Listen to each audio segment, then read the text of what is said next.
অবেলার স্বপ্নটাই আঁকা ছিল কত শত কবিতায়, স্বপ্নে সেই কবিতার ছন্দতে মিশেছিল তার হাসি মাখা ছবিটা, যা আঁকা ছিল অদ্ভুত রং তুলি, যা জমা থাকে আমার মনে মাঝে। বড় হয়ে আমি চড়েছি ঘোড়ায়, আড়ালে তুমি লুকে আছো আমার এই স্বপ্ন কি শুধু স্বপ্ন হয়ে হাসাবে আমায়, এমন সাহস নেই আমার, তোমাকে কি হবে প্রস্তাব জানাই।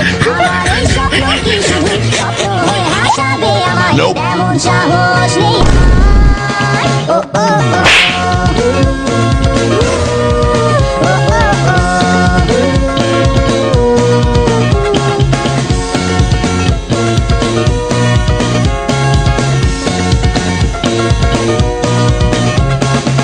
সেই কল্পনায় আঁকা আলপনায় তোমায় নিয়ে ভাবা শত জল্পনায়, তুমি আছো বলে বেঁচে আছে স্বপ্নটা, তোমায় নিয়ে লেখা এই কবিতা, সেই কবিতার ছন্দটা তুমি মিশে থাকা প্রতি অক্ষরে আমি জানা।